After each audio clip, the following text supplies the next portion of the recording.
রব্বুল আলামিন দুনিয়ার মধ্যে যেমন করে মানুষ বানাইছেন, এই মানুষকে মহব্বত করেছেন, ভালোবেসেছেন। এই ভালোবাসার কারণে আল্লাহ বারবার বান্দাদেরকে সতর্ক করে দিয়েছেন, বান্দারে পরিপূর্ণভাবে যদি তুই ইসলামের মধ্যে প্রবেশ করস না, তাহলে তুমি জান্নাতের মধ্যে প্রবেশ করতে পারবে না। জান্নাতের মধ্যে প্রবেশ করতে হলে রে বান্দা, তুমি পরিপূর্ণভাবে ইসলামের মধ্যে দাখিল হতে হবে, সঠিকভাবে তুমি ঈমান আনতে হবে। যদি সঠিকভাবে ঈমান আনো না, তাহলে তোমার পরিপূর্ণভাবে তোমার ঈমানদার করে না। ঈমানদার যদি না হয়, তাহলে রে বান্দা দুনিয়ার মধ্যে কষ্ট পাবে, জাহান্নামেও কষ্ট পাবে, হাসরের ময়দানেও কষ্ট পাবে। শেষ পর্যন্ত আমি আল্লাহ তোমাদেরকে জাহান্নামের মধ্যে নিক্ষেপ করব, যেখানে শুধু শাস্তি আর শাস্তি, আগুন আর আগুন, দাও দাও করে আগুন জ্বলবে। দুনিয়ার তাপ সহ্য করতে পারি না, কেমন করে দুজকের আগুন সহ্য করব?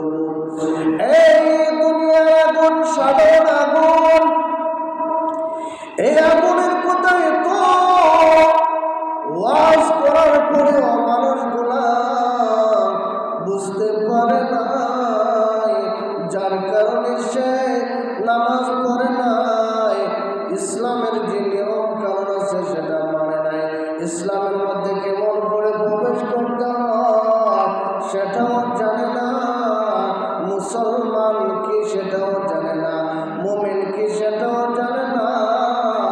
না জানার কারণে আল্লাহ পাক রব্বুল আলামিন তাদেরকে জানানোর জন্য আল্লাহ পবিত্র কুরআন নাযিল করেছেন। উচ্চ স্বরে বলুন না আলহামদুলিল্লাহ। দয়াল নবীজি বলেন, হে আমার উম্মত, আমি তোমাদের জন্য দিনকে পরিপূর্ণ করে দিলাম। তোমাদের জন্য দুইটা জিনিস রেখে যাচ্ছি, দুইটা জিনিস যদি তোমরা আঁকড়ে ধরে রাখতে পারো রে, তাহলে তোমরা কখনো পথভ্রষ্ট হবে না, কখনো সিরাতাল মুস্তাকিম পথ তোমরা ভুলবে না, যদি তোমরা কোরআন এবং হাদিসের অনুসরণ করো। আমরা এমন মুসলমান, যে মুসলমান কোরআন শরীফ পড়তে পারি না, কোরআন শরীফ পড়তে পারি না, নিজেও পারি না, সন্তানকেও শেখানোর চেষ্টা করি না। কোরআন শরীফ এমন এক নিয়ামত,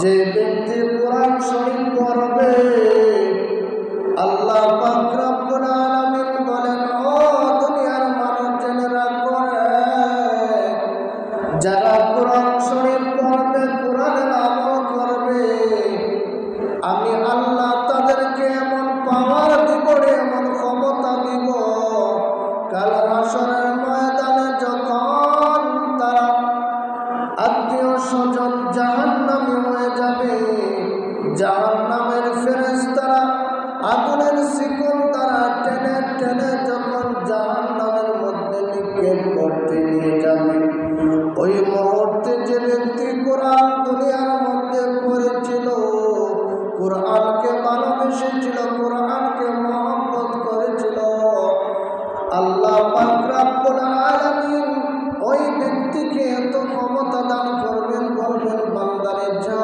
যা, আমার কোরআনকে মহব্বত করেছিলে, আমার কোরআনকে ভালোবেসেছিলে, এই জন্য আমি আল্লাহ তোমাকে এত ক্ষমতা দিলাম, তোমার আত্মীয় স্বজন থেকে যাও, যারা জাহান্নামের উপযুক্ত হয়েছে, এবং